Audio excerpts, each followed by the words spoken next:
Okay, I greet everyone in the beautiful name of Jesus Christ. Heavenly Father, I pray you bless this message to the people around the world as we look to God in these times. In Jesus' name. Hebrews chapter 12, the race of faith. Therefore we also, since we are surrounded by so great a cloud of witnesses, let us lay aside every weight and the sin which so easily ensnares us, and let us run with endurance the race that is set before us, looking unto Jesus, the author and finisher of faith, who for the joy that was set before him endured the cross, despising the shame, and is set down at the right hand of the throne of God. For consider him who endured such hostility from sinners against himself, lest you become weary and discouraged in your souls. You have not yet resisted to bloodshed, striving against sin, and you have forgotten the exhortation which speaks to you as to sons. My son, do not despise the chastening of the Lord, nor be discouraged when you are rebuked by God. For whom the Lord loves he chastens, and scourges every son whom he receives. If you endure chastening, God deals with you as with sons. For what son is there whom a father does not chasten? But if you are without chastening, of which all have become partakers, then you are illegitimate and not sons. Furthermore, we have had human fathers who corrected us, and we paid them respect.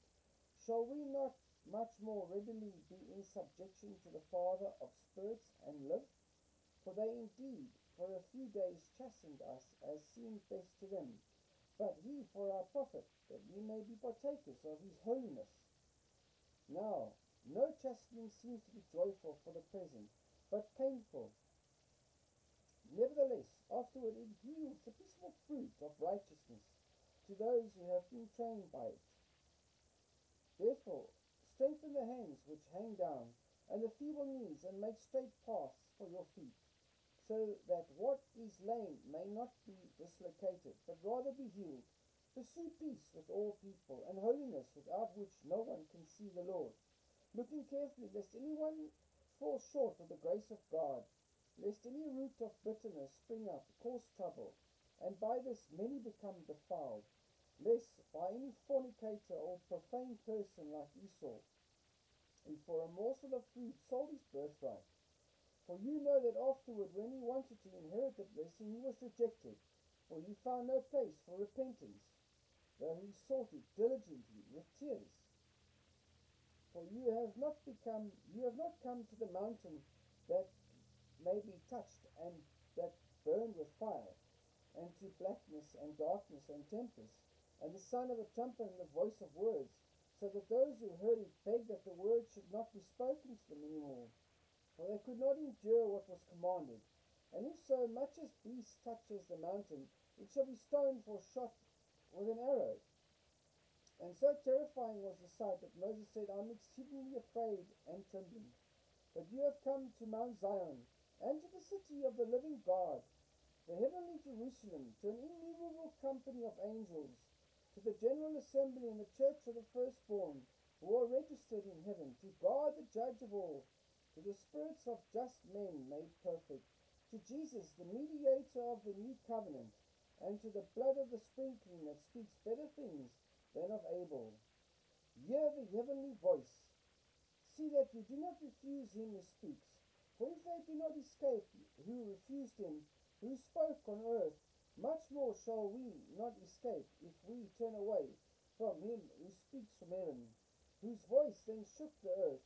But now he has promised, saying, Yet once more I shall not only on earth, but also heaven.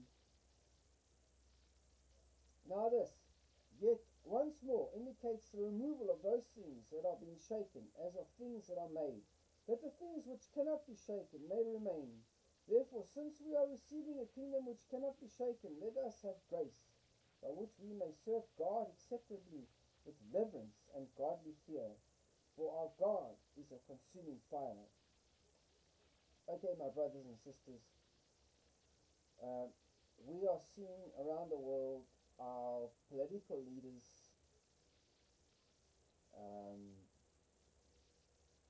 getting blackmailed, getting bribed, getting intimidated. various political agendas. So the people of the nations of the West, like South Africa, America, and Europe, we are being betrayed wholesale, okay? Um, Foreign nationals are pouring in, taking jobs. I mean, South Africa has become crime infested, and foreign nationals are getting jobs in public office. It's a We've had, under the apartheid government, our South African people, mostly the black people, fought for constitutional rights to have proper property rights, for schools to have proper democratic rights, so that the school governing body will choose the language of teaching. We have now had these constitutional rights in one swoop overturned in the name of justice. The very thing that Black South Africa fought for, Black South Africa has now reversed in our constitution. The leadership of the ANC government has reversed the very rights Black South Africa fought for under Nelson Mandela, which brought about change in 1994. This government has changed it. They've taken away those rights with expropriation without compensation bill, and the Villa Bill, taking away the rights for the schools to have democratic rights for voting on the school governing bodies. So so the schools choose their own language, taken away. In Europe, in the UK, in Ireland, you are seeing foreign nationals pouring in there, just like we've had in South Africa, and the leaders doing nothing about it. And we're not talking about foreign nationals coming in through holes in the fence. We're talking about passport control, i.e. the leadership of the nations are just turning a blind eye, and the people are being betrayed. Okay? So, we now see Israel striking Iran. We need to pray God's chastening hand into the lives of leaders all around the world. We need God's intervention so that leaders bow their hearts to what God wants us to do. Okay? I have been saying for many years, the Lord placed in my heart that all nations in the West need to help the nations that are full of the migrant feeder nations like Zimbabwe, Pakistan, India, these nations with millions of people that are poor and unemployed. We have to help them in their own country and help them farm sufficient food and have sufficient food to be in their own country. If we let them all come into our country, they flip your economy upside down, because they then compete against your people for work. Your people can't find jobs, and the crime goes up. The crime goes up, your breadwinners pack up and leave. In South Africa, we've only got a 4 million tax base. There are 4 million people paying taxes in South Africa. They are paying for the teachers' salaries, the social grants, the money that's getting used to subsidize municipal accounts, the money that is getting used to pay the old age pension fund, the money that is getting used to pay government salaries. It's just 4 million people, and of that 4 million, it's basically 2 million that are paying the bulk of it, and it's basically mostly white middle class South African families that are paying those taxes. Okay? The crime has escalated, so millions of them have left South Africa to go live overseas. Every single one of those middle class white South African families, most of them, nearly all of them, hire a gardener. They hire a housekeeper. They run a small little business that hires township people. So when we lose these people, we are losing breadwinners that are sustaining the township culture. Okay? The township culture, the township economy is made up of poor people who are working for the middle income white South African in the cities. The farming economy, guys, okay, it's tiny little small, mostly white farming families.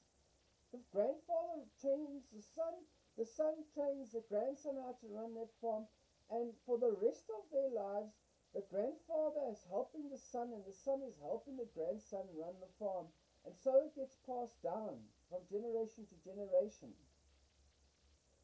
It's not like a law firm or an accounting firm where you can hire 1,000 accounting graduates or law graduates and put them to training for article training so they can become qualified lawyers and accountants to be good enough to do law and accounting and still make a living from it. You can't do that with farming. You can't put 1,000 people onto a tiny family farm. These little farms are commercial farms.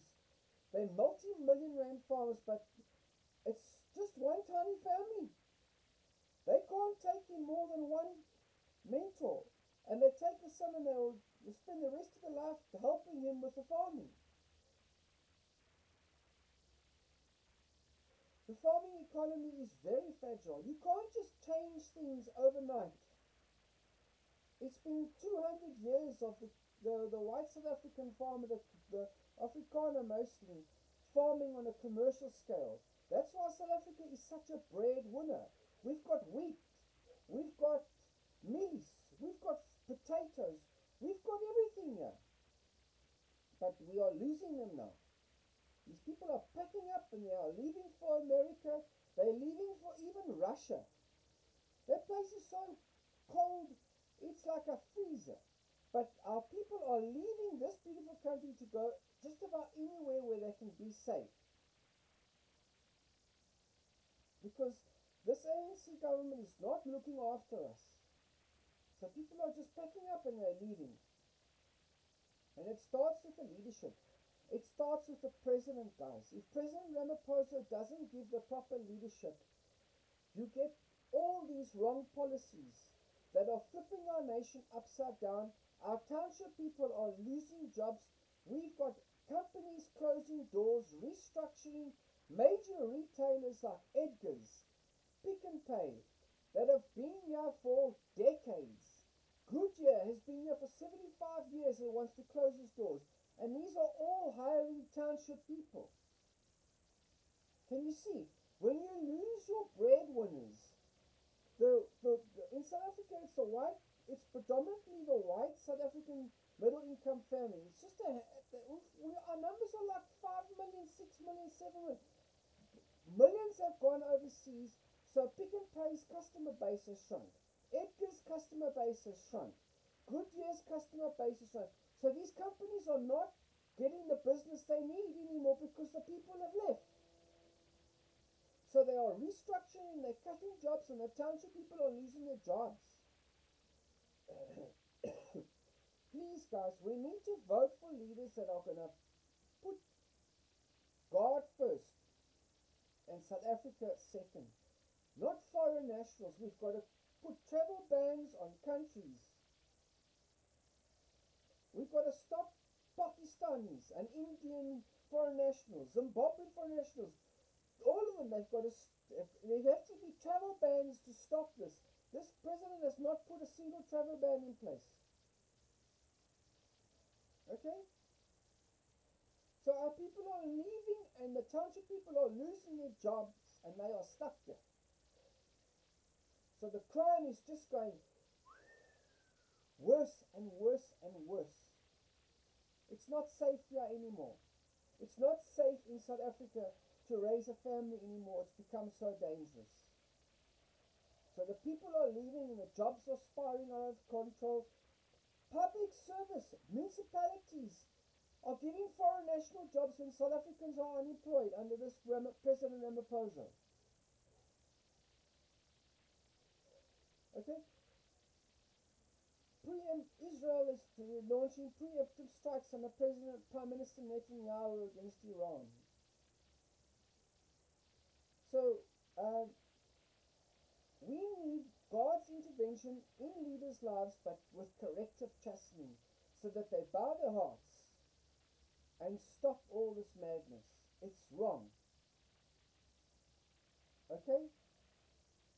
You can't have leaders just doing whatever they want to do, taking bribes. Even if you get blackmailed or intimidated, we need to stand up and fight the good fight of faith and stand up firm. fight the fight of faith. Let's turn to God and do it in prayer, do the fastings. Let's get God to intervene in leaders' lives and with chastening, corrective chastening. As the word of God says, it hurts. Chastening hurts. It's pruning the branches so that we may bear more fruit of holiness.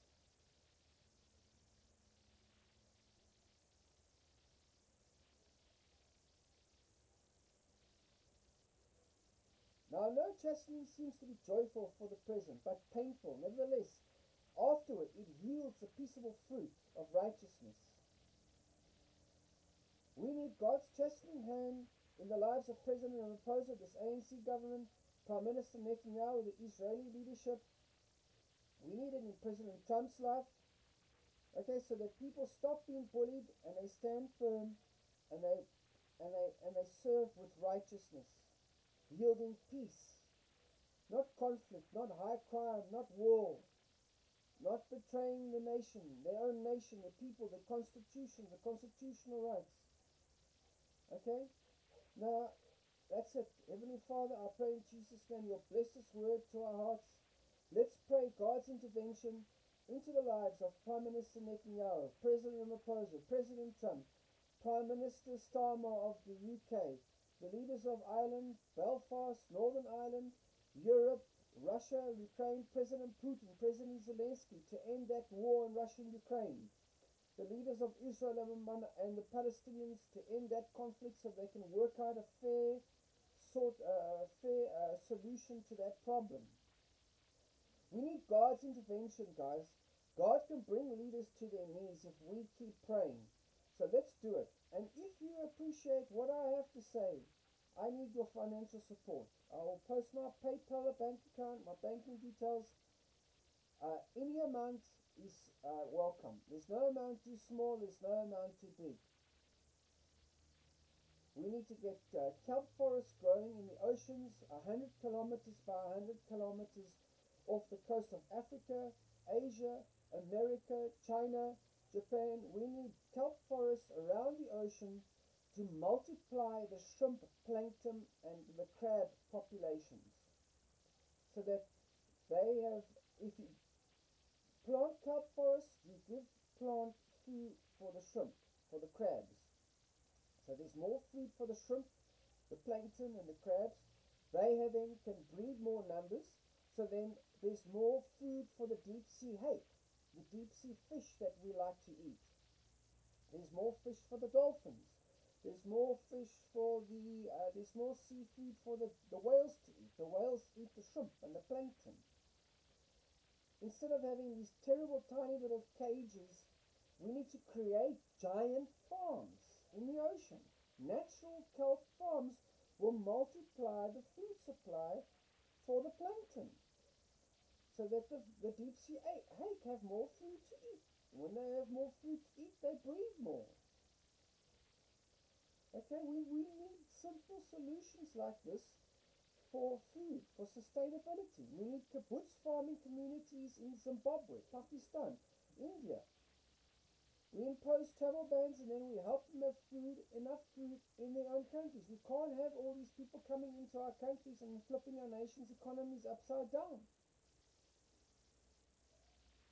And many of them that are coming actually have enough money to buy a plane ticket. So they've actually got money and enough money to support their families in India, in Pakistan. They are just being envious and wanting to get a better life for them in the West. It's covetousness. It's not desperation, many of them. For Zimbabweans, we need to get Zimbabwe farming enough food. And Eritrea, Ethiopia, Sudan, we need to invest in farming. Kibbutz farming communities where you have a village and a farm around it farming wheat, rice, and lilies, and vegetables. You can't farm vegetables only. You have to have a carbohydrate. People need enough of a carbohydrate to survive, like lilies, wheat, and rice. Your bread, your rice, your pasta is your bread and your pasta is made from wheat. Okay, your pap is made from the lilies. The rice that you eat for the curries is made from the rice fields. You can't farm cabbages only and support a nation of cabbages. The first and foremost thing a nation must make sure of is farming enough carbohydrates for its people. The wheat, the rice, and the mealies, so it's got food to eat. And with your food, you can have some cabbages. You need a staple. Enough of your staple. You supplement your staple with the vegetables. But vegetables can't support you. You need a carbohydrate. Okay? Very simple solutions, very cheap. Instead of spending trillions on wars and surveillance and all that, we need to just put travel bans in place, put proper border controls in place, and then help the nations farm food in their people, in their nations, and you keep them in their country. Okay?